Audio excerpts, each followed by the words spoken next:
बच्चों, आज हम लोग सिलेक्शन या आइडेंटिफिकेशन ऑफ रिकॉम्बिनेंट का अध्ययन करेंगे।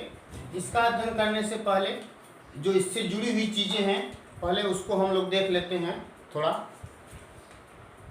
देखिए, पहले हम देखते हैं रिकॉम्बिनेंट डीएनए कैसे बनता है थोड़ा सा, क्योंकि आप इसको जानते भी हैं, पहले पढ़ चुके हैं।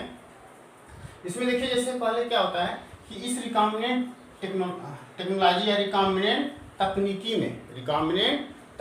में क्या बनाया जाता है, रिकॉम्बिनेंट डीएनए। ये रिकॉम्बिनेंट डीएनए क्या होता है, जहाँ पे आप जानते हैं, ठीक है, दो जीवधारियों से डीएनए लाकर क्या किया जाता है, जोड़ा जाता है। ये रिकॉम्बिनेंट डीएनए बनाया जाता है। इसको जेनेटिक इंजीनियरिंग भी बोलते हैं, क्योंकि जेनेटिक इंजीनियरिंग किस पे डिपेंड होती है, आरडीएनए टेक्नोलॉजी पे, आप जानते हैं। देखिए इसमें होता क्या है, सपोज करिए कैसे रिकॉम्बिनेंट डीएनए टेक्नोलॉजी किया जाता है। जैसे एक सपोज करिए एक विदेशी ह्यूमन इंसुलिन जीन है, ह्यूमन के बॉडी से निकाला गया है, फॉरेन जीन, उसको हम क्या बोलेंगे, फॉरेन जीन ऑफ इंटरेस्ट। उसको क्लोनिंग वेक्टर जैसे PBR 322 ये सब हैं, फिर उसको रेस्ट्रिक्शन एंडोन्यूक्लियस से कट करते हैं। कट करने के बाद डीएनए लाइगेज की सहायता से फॉरेन जीन को जोड़ के क्या बनाता है, रिकॉम्बिनेंट डीएनए। तो आप ये जानते हैं रिकॉम्बिनेंट डीएनए बनाए तो बस एक ही को नहीं कट करते हैं, क्योंकि ये टेस्ट ट्यूब में किया जाता है, आपको बताया गया है जैसे पहले सब, ठीक। टेस्ट ट्यूब में पहले क्या करेंगे, आपका क्लोनिंग वेक्टर डालेंगे, रेस्ट्रिक्शन एंडोन्यूक्लियस होगा वो कट करेगा, ठीक, और फिर फॉरेन जीन को उसमें कट करके डालेंगे, डीएनए लाइगेज की सहायता से क्या बन जाएगा यहाँ पे। तो इसमें कई मिलियन से सब क्या हो सकते हैं, इसमें आपके ये प्लाज्मिड्स आपका क्लोनिंग वेक्टर हो सकते हैं, फॉरेन जीन सब डालते हैं। तो उसके बाद प्रोसेस में क्या होता है, क्या जरूरी नहीं है कि सभी रिकॉम्बिनेंट डीएनए बनेंगे, बहुत कम ही मात्रा रिकॉम्बिनेंट डीएनए की बनती है इसमें, क्योंकि कुछ तो क्या है, आप यहाँ देख रहे हैं, कुछ एज सच ऐसे ही क्लोनिंग वेक्टर है, केवल क्लोनिंग वेक्टर आ गए, ठीक। और कुछ देखिए इसमें, देखिए ये पूरी पॉपुलेशन, एक तरह से हम कहें तो पूरी क्या है, पॉपुलेशन है, ठीक। उसमें से आप देखें एक रिकॉम्बिनेंट डीएनए है, एक रिकॉम्बिनेंट डीएनए, इसके पास भी फॉरेन जीन है, इसके पास भी, ये दोनों क्लोनिंग वेक्टर है, रिकॉम्बिनेंट नहीं बना पाए हम। तो अब फिर क्या होगा, अब हम इसको क्या करें, रिकॉम्बिनेंट डीएनए इन सबको जैसे, अब जैसे टेस्टिबुली, इसमें क्या है, होस्ट इश्चेरिशिया कोलाई, कौन, इश्चेरिशिया कोलाई है इसमें होस्ट में। अब इसको हम इसमें क्या किए, इंट्रोड्यूस कराएंगे, ट्रांसफॉर्म कराएंगे इश्चेरिशिया कोलाई में, किसको, रिकॉम्बिनेंट डीएनए को इसमें इंट्रोड्यूस कराएंगे। जैसे कई मेथड्स हैं, आप लोग पढ़े हैं, ट्रांसफॉर्मेशन, जीन गन, ये सब कई मेथड्स होते हैं। मान लीजिए ट्रांसफॉर्मेशन के थ्रू हम क्या है, होस्ट में रिकॉम्बिनेंट डीएनए, इन सबको रिकॉम्बिनेंट डीएनए को क्या किया, इंट्रोड्यूस करें। तो उसमें इंट्रोड्यूस जब होगा रिकॉम्बिनेंट डीएनए, तो कोई जरूरी नहीं कि रिकॉम्बिनेंट डीएनए पूरे आपका क्या होगा, रिकॉम्बिनेंट डीएनए से ही ट्रांसफॉर्म होगी इश्चेरिशिया कोलाई। कुछ क्लोनिंग वेक्टर जिसके पास फॉरेन जीन नहीं है वो भी उसमें इंट्रोड्यूस कर जाएगा, ठीक है, क्योंकि कुछ ही % सेल क्या होती है, ट्रांसफॉर्म होती है। तो अगर इसको देखा जाए तो इसमें क्या आया है, ये फॉरेन जीन है, ये क्या है, सॉरी ये क्लोनिंग वेक्टर इसमें आया है। इसमें कौन सा आया है, रिकॉम्बिनेंट डीएनए आया है। इसमें सपोज करिए कुछ ऐसी इश्चेरिशिया कोलाई है जिसमें न आपका न रिकॉम्बिनेंट डीएनए आया, न क्लोनिंग वेक्टर आया। तो हम इस तरह से कह सकते हैं कि ये आपका क्या है, ये रिकॉम्बिनेंट है, ये क्या है, रिकॉम्बिनेंट होस्ट है, इश्चेरिशिया कोलाई है, क्योंकि इसके पास रिकॉम्बिनेंट डीएनए है। और इसके पास ये क्या है, नॉन रिकॉम्बिनेंट है, नॉन रिकॉम्बिनेंट है। इन दोनों को देखेंगे आप, ये दोनों ट्रांसफॉर्म हुए हैं, एक ट्रांसफॉर्मेंट्स हैं दोनों। नॉन रिकॉम्बिनेंट इसमें चूंकि क्लोनिंग वेक्टर आया है दूसरे सोर्स से, डीएनए आया है इसमें, और ये रिकॉम्बिनेंट है, और दोनों ट्रांसफॉर्मेंट है। और ये जो है ये आपका क्या है, नॉन ट्रांसफॉर्मेंट्स है। नॉन ट्रांसफॉर्मेंट, इसमें ना रिकॉम्बिनेंट डीएनए है ना क्लोनिंग वेक्टर्स है। तो अब क्या है कि जैसे अब हमारा मेन उद्देश्य क्या है, रिकॉम्बिनेंट डीएनए बना करके इसको बैक्टीरिया में डालने का, कि जो आपका ह्यूमन इंसुलिन जीन है, मान लीजिए फॉरेन जीन है सपोज, इसका प्रोडक्ट बनाना, इंसुलिन को हमको बनाना है। तो अब इस होस्ट को हमको क्या करना होगा, कहाँ पे ले जाकर ग्रो कराना होगा, आपका बायो रिएक्टर में। आप पढ़े हैं बायो रिएक्टर में जैसे क्या होता है, बड़े बड़े वेसल्स होते हैं, आप जानते हैं, उसमें न्यूट्रिएंट मीडियम दे करके इसको ग्रो कराया जाता है जिससे डिजायर प्रोडक्ट बने। लेकिन अब हम सबको तो नहीं ग्रो करा सकते हैं, क्यों? क्योंकि इनको ग्रो कराना हमारा वेस्ट है, खाएंगे पिएंगे कुछ पैदा तो करेंगे नहीं, ये भी खराब है। इसीलिए हमको यहाँ पे आइडेंटिफिकेशन की जरूरत होती है, सिलेक्शन की जरूरत होती है। किसकी? रिकॉम्बिनेंट, ऐसा ट्रांसफॉर्मेट जो क्या हो, रिकॉम्बिनेंट हो, उसको हम आइडेंटिफाई करेंगे इसमें। तो आइडेंटिफिकेशन के लिए ही हम लोग ये सब मेथड्स अभी पढ़ेंगे। फिर ये आइडेंटिफिकेशन और सिलेक्शन करेंगे, फिर इसको आइडेंटिफाई कर लेंगे, केवल किसको? रिकॉम्बिनेंट को 2 मेथड से सिलेक्शन करेंगे भाई, अभी हम देखेंगे आगे। फिर उसके बाद क्या है, कौन कौन सा मेथड है आपका आइडेंटिफिकेशन का? भाई inactivation of antibiotic resistant gene, या तो एंटीबायोटिक बेस्ड सिलेक्शन, दूसरा insertional inactivation, blue white screening. फिर क्या होगा देखिए, अभी आइडेंटिफिकेशन अगर हम कर लिए रिकॉम्बिनेंट, केवल इसको रिकॉम्बिनेंट को, ठीक है, इसको और इसको हटा देंगे, केवल रिकॉम्बिनेंट को लाकर कहाँ ग्रो करा रहे हैं? बायो रिएक्टर में। यहाँ पे न्यूट्रिएंट मीडियम देंगे, फिर इसका डिजायरेबल प्रोडक्ट मिलेगा। तो हम देखते हैं कि कैसे आइडेंटिफिकेशन होता है। देखिए आइडेंटिफिकेशन कैसे होता है, जैसे 2 मेथड्स हैं आपके एनसीईआरटी में दिए हुए, by inactivation of antibiotic resistant gene, दूसरा इंसर्शनल इनएक्टिवेशन। तो पहला मेथड हम लोग देखते हैं पहले। देखिए एंटीबायोटिक रेसिस्टेंट जीन, जैसे आप जानते हैं कि जैसे कोई भी क्लोनिंग वेक्टर है, ये क्या है? Cloning vector. क्लोनिंग वेक्टर में जैसे आपका क्या है, अगर PBR 322 एक डेवलप किया गया बोलिवर रोड्रिंजे के द्वारा, ठीक, उसमें 2 मार्कर होते हैं, ठीक, इसमें कितने मार्कर होते हैं? 2। यहीं पे इसमें देखेंगे तो ये मार्कर है नीले से जो मैं बना रहा हूँ, ये नीले रंग का है, आपको दिख रहा होगा। ये आपका TETR टेट्रासाइक्लिन रेसिस्टेंट यही है, ये एंटीबायोटिक है। टेट्रासाइक्लिन क्या होता है? एंटीबायोटिक। और ये इस टेट्रासाइक्लिन एंटीबायोटिक से रेसिस्टेंट जीन है। मैंने ये ऐसा प्रोडक्ट बनाता है जिससे उस जहाँ पे भी पाया जाएगा, जिस भी बैक्टीरिया में, वहाँ पे टेट्रासाइक्लिन का प्रभाव नहीं होगा। दूसरा साइड क्या है यहाँ पे? AMPR, ठीक है। TT का पूरा नाम क्या हो गया? TTR टेट्रासाइक्लिन रेसिस्टेंस जीन है, ठीक। AMPR एम्पीसिलिन रेसिस्टेंस जीन है ये, ठीक। तो 2 जीन है इसमें, मतलब किसके पास? आपका ये जो क्लोनिंग वेक्टर हम लिए PBR 322। और जानते हैं आप, किसी भी क्लोनिंग वेक्टर आप पढ़े हैं, क्लोनिंग वेक्टर में कम से कम 3 कैरेक्टर होना चाहिए। उसके पास ओरिजिन ऑफ रेप्लिकेशन होना चाहिए जहाँ से वो रेप्लिकेट कर सके, उसके पास टारगेट साइट होना चाहिए, कम से कम टारगेट साइट्स हो, ठीक, और उसके पास सेलेक्टेबल मार्कर है। 2 सेलेक्टेबल मार्कर हैं, जैसे टेट्रासाइक्लिन रेसिस्टेंट और एम्फीसिलिन, यहाँ मैं 2 कंसीडर कर रहा हूँ, ठीक। देखिए इसी के पास जैसे आपका टेट्रासाइक्लिन के पास बाम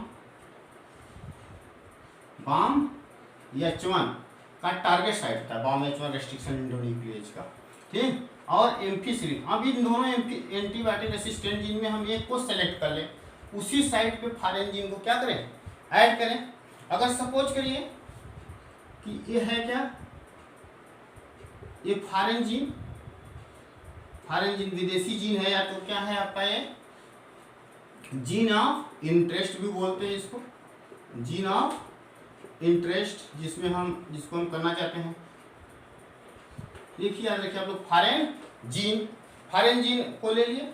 अब हम क्या करेंगे कि इसको कट किए रेस्ट्रिक्शन इंडोन्यूक्लियस से, जो बाम H1 को कट करेगा, ठीक, और कट करेंगे तो देखिए ये आपका यहाँ पे क्या है, यहाँ पे तो आपका एम्फीसिलिन रेसिस्टेंट जीन पे नहीं कट किए हैं, कहाँ कट किए हैं? इसको कट कर रहे हैं किस पे? TETR, यहाँ पे कट किए। जब इसको कट करेंगे बीच में, यहाँ चूंकि बाम H1 साइट है, ठीक, और कट करने के बाद इसको, ठीक, अब क्या होगा, दोनों को इसमें से क्या किए, फारेंजीन को जोड़ देंगे। किसको जोड़ेंगे, फारेंजीन को।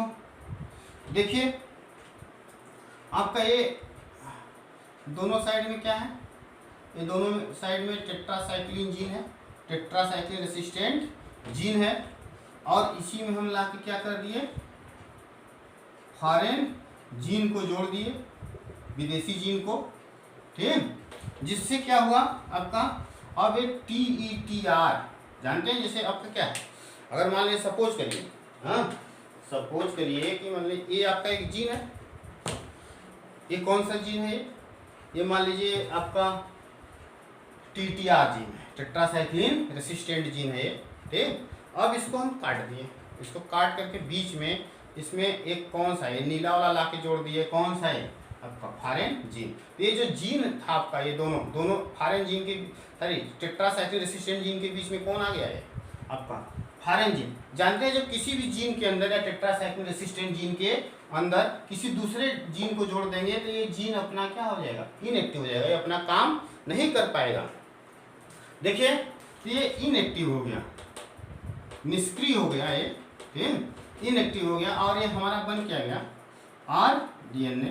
तो मैं पहले भी बता चुका हूँ कि आपका क्या है, जैसे यहाँ पे कई क्लोनिंग वेक्टर बनेंगे, सभी तो रिकॉम्बिनेंट DNA बनेंगे नहीं। जैसे मान लीजिए इसमें बताया ना, जैसे आपका ये जो भी आपका टेस्ट ट्यूब होगा उसमें कई क्लोनिंग वेक्टर होंगे, उसी में कुछ क्या बन जाएंगे, रिकॉम्बिनेंट DNA, कुछ रिकॉम्बिनेंट DNA नहीं रहेंगे, ठीक। इस तरह से यहाँ पे अगर हम जो पहले भी देखेंगे इसमें 3 तरह के, अब इसको हम क्या करेंगे, ट्रांसफार्म कराएंगे। ट्रांसफार्म कराने मतलब फॉरेन जीन को कहाँ डालेंगे, इसको हम कहाँ इंट्रोड्यूस करेंगे, होस्ट में। होस्ट जैसे इश्चरिशिया कोलाई, कहाँ इसको इंट्रोड्यूस किए, इश्चरिशिया कोलाई में इंट्रोड्यूस किए, माने उसका होस्ट में। कि 3 तरह से यहाँ पे होस्ट बनेंगे इश्चरिशिया कोलाई। कौन कौन, जैसे देखिए पहला तो ये बनेगा कि जैसे इसमें रिकॉम्बिनेंट DNA चला जाए, ठीक है, क्या हो जाए आपका,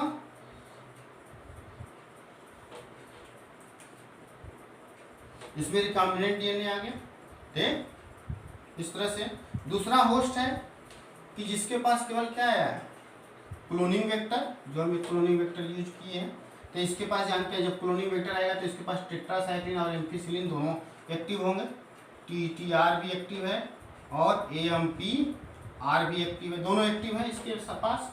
चूंकि नॉर्मल इश्चरिशिया कोलाई में जीन होते हैं, इसको डेवलप हम करते हैं, ठीक है। फिर देखिए जबकि इस पे क्या है, जो रिकॉम्बिनेंट है इसमें क्या है, कौन एक्टिव है, यहाँ AMPR एक्टिव रहेगा, लेकिन टेट्रासाइक्लिन ये क्या हो जाएगा, लूज कर जाएगा, ये काम नहीं करेगा। तो इस तरह से आपका एक ये हो गया, और इसमें एक ऐसा इश्चरिशिया कोलाई होगी, होस्ट होगी, जो क्या होगी, जिसके पास ये क्लोनिंग वेक्टर भी नहीं इंटर करेगा, ठीक। इस तरह से 3 बन गए। तो ये दोनों देखिए आप, ये जो है ये दोनों ट्रांसफार्म है, ये क्या है, ट्रांसफार्मेंट है, माने इनके जीन में बदलाव हुआ है। इनके भी जो ये इक्वलाई है, यह जो इक्वलाई है इसके अंदर रिकॉम्बिनेंट है, फॉरेन जीन भी आ गया, ठीक है। और इसके अंदर क्या है आपका, एक क्लोनिंग वेक्टर आया है लेकिन फॉरेन जीन नहीं आया है। तो हम इन दोनों में क्या अंतर करेंगे, ये रिकॉम्बिनेंट है, ये क्या है, ये जो ट्रांसफार्मेंट है ये क्या है, एक कैसा ट्रांसफार्मेंट है, रिकॉम्बिनेंट। और ये जो आपका ट्रांसफार्मेंट है ये क्या है, नॉन रिकॉम्बिनेंट, नॉन रिकॉम्बिनेंट। ये नॉन रिकॉम्बिनेंट है और ये रिकॉम्बिनेंट है, ठीक। और लेकिन है ट्रांसफार्मेंट दोनों। और ये क्या है, ये नॉन ट्रांसफार्मेंट है, ये नॉन ट्रांसफार्मेंट है, इसमें नहीं। तो अब हमको सेलेक्ट करना होगा, क्योंकि इसमें ढेर सारे कई मिलियंस आपके इस तरह से होस्ट हो सकते हैं, जिसमें किसी में रिकॉम्बिनेंट होगा किसी में नहीं। हमको सेलेक्ट किसको करना है, इसको। ढेर सारी हैं भाई, मिलियंस हैं, उसमें से कुछ % को सेलेक्ट करना बहुत ही टेडियस प्रोसेस है, ठीक है। तो उसके लिए हम किसको सेलेक्ट, पहले हम यहाँ पे कौन सा प्रोसेस यूज कर रहे हैं, एंटीबायोटिक रेसिस्टेंट जीन को यूज कर रहे हैं। तो उसके लिए हम क्या करते हैं, जैसे देखिए पहले हम चार्ट बना लेते हैं थोड़ा। जैसे हमको 3 तरह के बने आपके ऑर्गेनिज्म, ठीक है। ऑर्गेनिज्म कितने तरह का बना, 3 तरह का। इश्चेरिशिया कोलाई पहला कौन बना,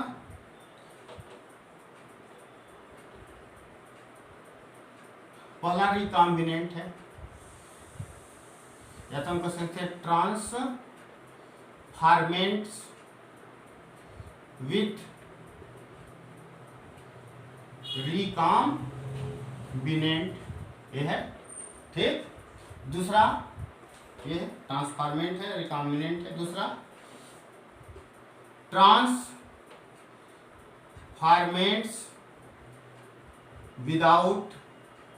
बिना रिकॉम्बिनेंट, जैसे ये है, ठीक। थर्ड हम एक बनाते हैं, कौन, नॉन ट्रांसफॉर्मेंट्स, ठीक। एक हम जैसे चूंकि 2 टेट्रासाइक यूज करेंगे एंटीबायोटिक, आपका ये ऑर्गेनिज्म है, ठीक। इस तरह से बना लिए। इसमें हम एक में टेट्रासाइक्लिन, जैसे 2 कल्चर मीडियम लेंगे। अब हम यहाँ पे जैसे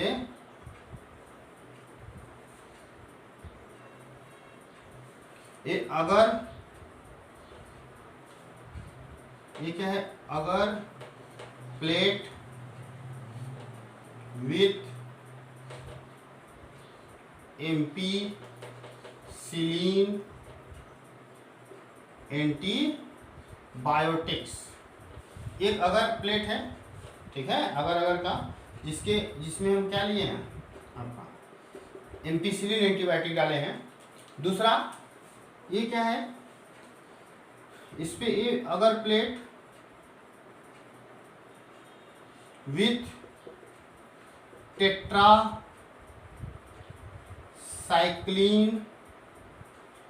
एंटीबायोटिक्स, इस पे आपका क्या टेट्रासाइक्लिन डाले हैं। अब इसको हम क्या करेंगे, तो इसी तरह से हम यहाँ पे भी लिख लिए टेट्रा, या तो हम पहले लिख ले एम्पीसिलिन एंटीबायोटिक्स, एक में डाले हैं, एक कॉलम बना लिए, और दूसरा टेट्रासाइक्लिन एंटीबायोटिक्स। अब देखिए क्या होगा,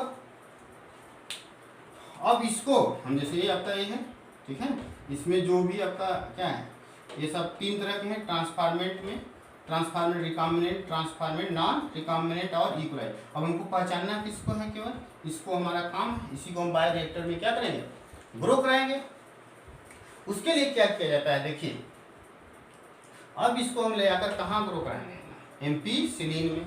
एम्पीसिलिन में जानते हैं ये तो नहीं ग्रो करेगा, पहले कौन, नॉन ट्रांसफॉर्मेंट नहीं ग्रो करेगा। क्यों, क्योंकि ना इसके पास एम्पीसिलिन रेसिस्टेंट जीन है, ना टेट्रासाइक्लिन, कोई भी क्लोनिंग वेक्टर नहीं आती, ये आपका ग्रो ही नहीं करेगा, ठीक।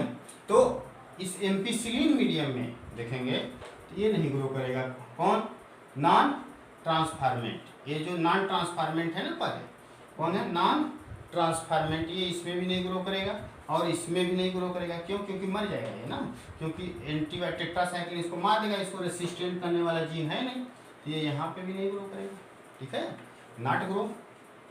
इसमें भी नहीं ग्रो करेगा, एम्पीसिलिन में भी, और इसमें भी नहीं ग्रो करेगा, ठीक। दूसरा मेथड से, अब दूसरा हम कौन सा लेते हैं, अगर इसमें देखिए क्या है, अब इसमें अगर मान लीजिए क्या है, कौन, ट्रांसफॉर्मेंट विथ रिकॉम्बिनेंट, या तो पहले हम देख लेते हैं सेकेंड को। सेकेंड कौन है, transformant with recombinant, without recombinant, sorry without recombinant, ये है। इसको अगर हम क्या करेंगे, इसको ग्रो कराएं यहाँ पे, तो ये ग्रो करेगा, क्या करेगा, ये ग्रो करेगा, क्योंकि इसके पास एम्पीसिलिन का भी और आपका क्या है प्रेजेंट है एक्टिव कंडीशन में, और टेट्रासाइक्लिन, तो यहाँ पे दोनों ग्रो करेगा, ठीक है। ये आपकी मतलब कॉलोनी है, तो ये ट्रांसफॉर्मेंट विदाउट रिकॉम्बिनेंट, इसके पास रिकॉम्बिनेंट, ये दोनों में ग्रो करेगा, एम्पीसिलिन एंटीबायोटिक में भी और इसमें भी ग्रो करेगा, टेट्रासाइक्लिन में भी, क्योंकि इसके पास दोनों जीन एक्टिव है। ठीक है। अब थर्ड क्या है, ऐसा ही फर्स्ट ये रिकॉम्बिनेंट है। यहाँ रिकॉम्बिनेंट को देखिए क्या होता है, ये अगर क्या करेंगे इसमें एम्पिसिलिन मीडियम में डालेंगे इसको रिकॉम्बिनेंट को, ये यहाँ पे ये अगर इसको ये मान लो ये यहाँ ग्रो करेगा, लेकिन अब हम जब इसको कहाँ ले जाएंगे, इस पे ले जाएंगे, इस कॉलोनी को फिर कहाँ ले जाएंगे, हाँ जब टेट्रासाइक्लिन में ले जाएंगे तो ये ग्रो नहीं करेगा।